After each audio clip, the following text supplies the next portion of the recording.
a deep breath. Close your eyes.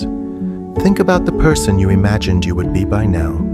Are you that person? Or are you still waiting? Let me tell you a story about a man named Daniel. Daniel was not a bad man. He wasn't lazy. He didn't spend his days doing nothing. In fact, he was always busy. He had a desk full of notebooks. He had a browser full of bookmarks. He had a heart full of grand ambitions. But Daniel was haunted, not by ghosts, but by something much scarier: potential. Potential is a beautiful lie. It's the whisper that tells you you're special. You're just waiting for your moment. Daniel lived for that moment. He waited for the right opportunity to knock. He waited for a mentor to find him in a crowd. He waited for a sudden burst of motivation that would magically fix his life. Until one gray Tuesday afternoon, the silence became too loud. That was the day the mirror stopped reflecting a young man with a future and started reflecting a man who was running out of time. That was the day he realized the most brutal truth of adulthood. Nobody is coming to save you.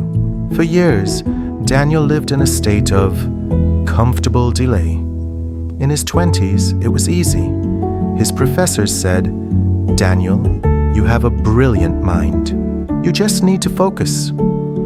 He took that compliment and wore it like armor. He felt superior to those who worked hard but had less talent. But talent without effort is like a car without fuel. It looks great in the driveway, but it's going nowhere.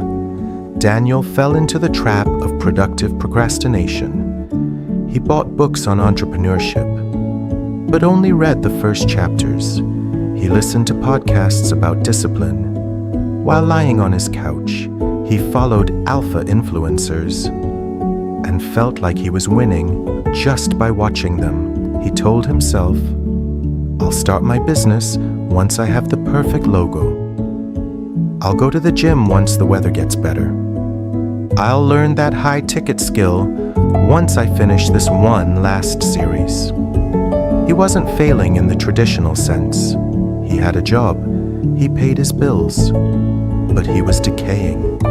Because if you aren't moving forward, you are being pulled backward by the current of time.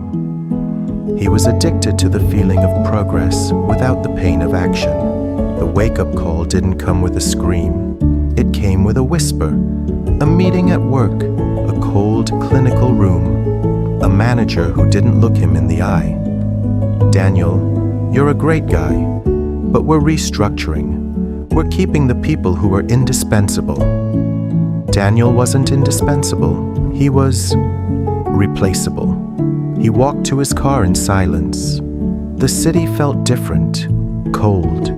He realized that in the eyes of the world, his potential meant nothing. The world doesn't pay for what you could do. It only pays for what you have done. He went home and looked at his bookshelf.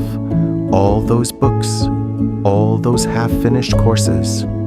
He realized he was a library of unused information. He had opinions on everything, but ownership of nothing. He felt exposed. The armor of being smart had rusted away, leaving him naked in a world that only cares about results. He realized he had spent 5 years getting ready to live, while life was already passing him by. Why do we wait? We wait because it's safe. If you never try, you can never truly fail. As long as you are learning, you have an excuse for not producing. But adulthood begins the moment you accept that the world is indifferent. The market doesn't care about your childhood dreams. The economy doesn't care that you're a nice person. Your boss doesn't care about your hidden talents. The world only rewards value. Value is the intersection of skill, scarcity, and demand. Daniel had spent years sharpening his intentions while his skills remained dull. He understood now. Learning without output is just a hobby. Planning without execution is just a hallucination, and waiting for a savior is a form of slow suicide. Nobody is coming to give you a promotion because you're a good person. Nobody is coming to give you a six-pack while you eat junk food. Nobody is coming to build your dream for you while you sleep. If it is to be, it is up to you. The transformation of Daniel was not a movie montage. There was no upbeat music. It was the valley of silence. He chose one skill, just one. He stopped looking at his phone. He stopped telling people his plans. He worked at 5 a.m. when the house was cold. He worked at 10 p.m. when his eyes were burning. He faced the boredom. Most people quit when things get boring. Daniel decided that boredom was the price of entry for greatness. He lost friends, not because he fought with them, but because he no longer fit in their comfortable world. They wanted to talk about the latest show. He wanted to talk about the latest problem he had solved. He felt lonely, but he realized that the road to the top is lonely for a reason. Most people decide to stop at the base camp. A year passed. Daniel didn't look different to a stranger, but his eyes had changed. There was a weight to his words, a gravity to his presence. He was no longer potential Daniel. He was an indisputable Daniel. He stopped seeking approval, because when you know your own value, you don't need a scale to tell you how much you weigh. He realized that nobody is coming wasn't a dark thought. It was the most liberating thought in the universe. Because if nobody is coming, you don't need permission. You don't need a mentor's blessing. You don't need the perfect timing. You just need the work. Daniel didn't become a billionaire overnight, but he became dangerous. Because a man who has stopped waiting is a man who cannot be stopped. The world finally started to give him what he wanted, not because he asked, but because he became the person who deserved it. Look at your hands. These are the only tools that are coming to save you. Listen to your heart.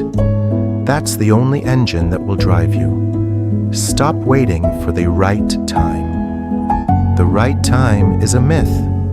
The only time you have is right now. This is Life Lessons NL.